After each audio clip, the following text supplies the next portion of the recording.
Friends, పాపాలను తొలగించే ఇరుకైన కొండ చీలిక, కాశీ నుంచి కింద పెట్టకుండా మోసుకొచ్చిన శివలింగం. ఇటువంటి ఒక ప్రత్యేకమైన విభిన్నమైన ఆలయాన్ని నేను ఈరోజు చూపించబోతున్నాను. ఓం నమ శివాయ మిత్రులారా, నమస్కారం. నేను మీ శ్యామ్ అనుమాల తెలుగు థాట్స్ ఛానల్ నుంచి. మనం ఇప్పుడు చూడబోయే ఆలయం హైదరాబాద్ జీడిమెట్ల పరిసర ప్రాంతాల వారందరికీ తెలిసే ఉంటుంది. ఇదే ఆ ఆలయం. సూరారం మెయిన్ రోడ్ పై నుంచి ఇలా కనిపిస్తుంది. ఒక చిన్న కొండపై పెద్ద శివుడి విగ్రహం, అటువైపు శివుడిని చూస్తూ వినాయకుడి విగ్రహం. పదండి వెళ్ళి చూద్దాం. వెళ్తుంటే ఇక్కడ ఈ కొండ విశేషం రాసి ఉంది చూడండి. దీన్ని కైలాసగిరి సొరంగ మార్గం అంటారట. దీన్ని రక్తపు గుండు అని పిలుస్తారట. దాదాపు 200 సంవత్సరాల క్రితం ఇక్కడున్న ఈ గుండుపై పిడుగుపడి సరిగ్గా నిలువుగా చీలిపోయిందంట. ఈ సొరంగ మార్గం ద్వారా వెళ్ళి స్వామివారిని దర్శించుకుంటే పాపాలు తొలగుతాయని ఇక్కడి వారి నమ్మకం. శ్రీ ముద్దాపురం మదన్ గౌడ్ ఈ ఆలయాన్ని నిర్మించడంతో పాటు ఈ రాతిని అభివృద్ధి చేశారట. ఇక్కడి నుంచి చూడండి ప్రవేశ ద్వారం ఎంత బాగుందో. ఒక ఏనుగు నోరు తెరిచినట్లుగా నిర్మించారు. అటు ఇటు స్వాగతం చెప్తూ శ్రీమూర్తుల శిల్పాలు. చాలా బాగుంది ఈ ద్వారం. లోపలికి వెళ్దాం. అబ్బబ్బా, ఎంత ఇరుకుగా ఉంది. పిడుగు పడినప్పుడు రాతి పగిలి ఒక చీలిక ఏర్పడింది. నాకు ఇది చూస్తే మనం ఇదివరకు చేసిన ఒక ఆలయానికి సంబంధించిన వీడియో గుర్తొస్తుంది. పాలకుర్తి సోమేశ్వర ఆలయంలో స్వామివారు ఒక భక్తురాలి కోసం స్వయంగా కుండను చీల్చి దారి ఏర్పాటు చేశారు. అదే గుర్తొస్తుంది. ఆ వీడియోకి సంబంధించిన లింక్ డిస్క్రిప్షన్లో, ఐ లింక్లో కూడా ఇస్తాను, చూడండి, చాలా బాగుంటుంది. చూడండి, కొంచెం ముందుకు వస్తే నిలువు చీలిక కాస్త వంపు తిరిగిపోయింది. ఇక్కడ ఖచ్చితంగా వంగి వెళ్లాల్సిందే. ఈ వంపు దాటిన తర్వాత ఎదురుగా నిలువెత్తు కాళికామాత విగ్రహం రాతికే చెక్కి కనిపిస్తుంది. అమ్మకు ఒక దండం పెట్టుకుందాం. ఆ తర్వాత చూడండి, వామ్మో, ఈ చీలిక మరింత ఇరుకుగా మారిపోయింది. కొంచెం లావుగా ఉన్నవారు ఇక్కడి నుంచి రావాలంటే ఆలోచించాల్సిందే. కాస్త కష్టంగా ఉంది కాబట్టే పాపాలు పోగొట్టే సొరంగం అన్నారు మరి. ఈ సొరంగం దాటి బయటికి వస్తే ఇక్కడ పైకి వెళ్ళడానికి మెట్లున్నాయి చూడండి. అయితే ఈ పైకి వెళ్ళాలంటే ఈ సొరంగంలోంచే రావాలని లేదండి, పక్క నుంచి వేరే దారి కూడా ఉంది.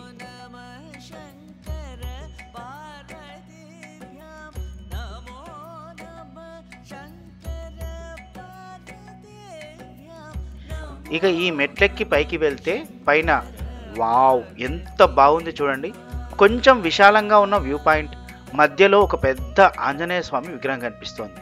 వెనుక వైపు అంటే రోడ్డు వైపు ఇదే విగ్రహానికి శంకరుల వారు కనిపిస్తారు. మీకు తెలిసిన విషయమే అనుకుంటా, అయినా మళ్ళీ గుర్తు చేస్తున్నాను.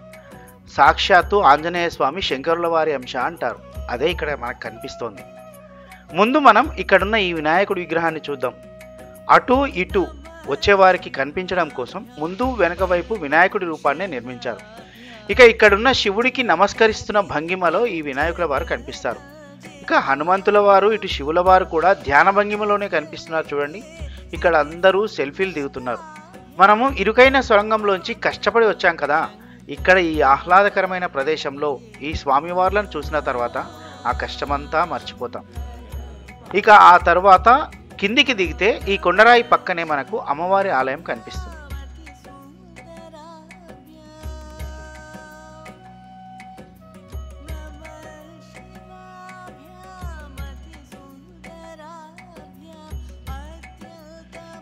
ఇన్ని చూశాం, మరి అసలు ఆలయం ఎక్కడా అనే కదా మీ అనుమానం. చూపిస్తాను, వెళ్దాం పదండి. ఈ కొండరాయి పక్కనే అమ్మవారి ఆలయం ఆర్చ్ కనిపిస్తుంది చూడండి. ఇక్కడి నుంచి నేరుగా లోపలికి వెళ్ళాలి. ఎదురుగా మనకు ఆలయం గేట్ కనిపిస్తుంది చూడండి. ఈ గేట్ కంటే ముందు ఇక్కడ ఎడమ వైపు పుట్ట కనిపిస్తుంది చూడండి. ఈ పుట్టకు కూడా గొప్ప చరిత్ర ఉందండి. సుమారు 200 సంవత్సరాల చరిత్ర ఉన్న పుట్ట. చాలా శక్తివంతమైన పవిత్రమైన పుట్టగా స్థానికులు భావిస్తారు. నిజానికి ఇప్పుడు మనం చూడబోయే ఆలయాన్ని నిర్మించడానికి కారణం ఈ పుట్ట ఇక్కడ ఉండడంతో ఈ ప్రదేశానికి వచ్చిన పవిత్రత. మనం ప్రధాన ఆలయం లోపలికి వెళ్దాం.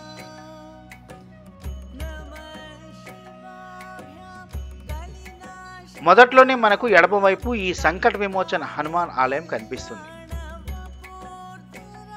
స్వయంభూ హనుమంతుల వారండి. చూడండి ఎంత అద్భుతంగా కనిపిస్తున్నారో. ఆ కళ్ళు చూసారా ఎంత లైవ్లీగా కనిపిస్తున్నాయో. ఈ ఆంజనేయ స్వామి వారి విగ్రహం పైననే శ్రీ సీతారామ లక్ష్మణుల విగ్రహాలు కూడా ఉన్నాయి చూడండి.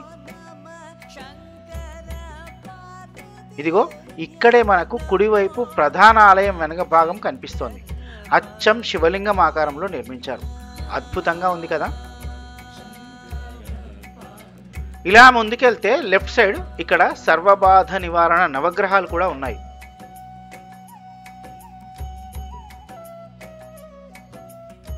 వీటిని కూడా దర్శించుకున్న తర్వాత ఆలయం ముందు చూడండి ఎంత విశాలమైన ఆవరణ ఉంది.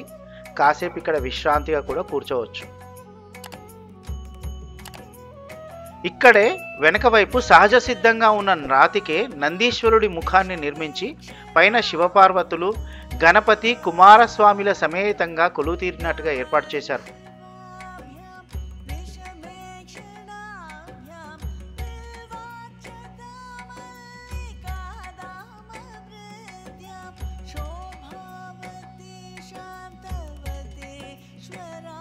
ఇక ప్రధాన ఆలయంలోకి వెళ్దాం పదండి.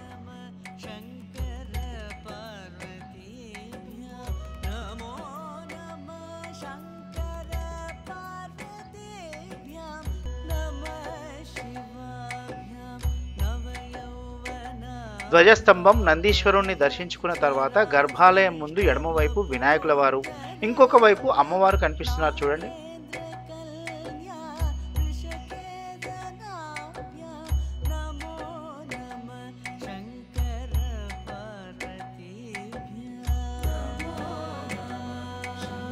ఇక గర్భగుడి చూడండి ఎంత అద్భుతంగా కనిపిస్తుందో. మనం బయట నుంచి చూసిన శివలింగం ఆకారంలోని ఆలయం ఇదే.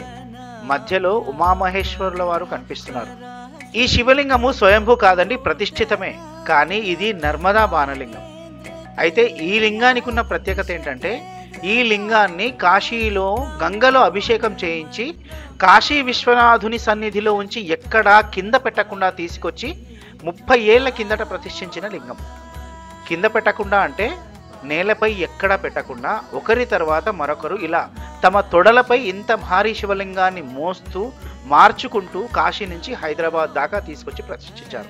శివలింగంపై అర్ధచంద్రాకారం, అదేవిధంగా శివలింగానికి యజ్ఞోపవీతం ఆకారం సహజ సిద్ధంగా ఉండడం ఈ లింగం విశేషం.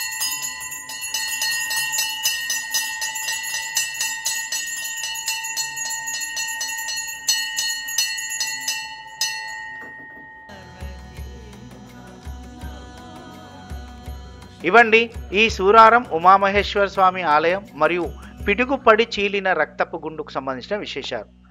మరిన్ని ఇటువంటి ఆలయాల సమాచారం కోసం చూస్తూనే ఉండండి Telugu thoughts channel. Like, share, subscribe కూడా మర్చిపోవద్దు. ఓం నమ శివాయ అని కామెంట్ పెడతారని ఆశిస్తూ సైనింగ్ ఆఫ్ మీ శ్యామ్ అనుమాల.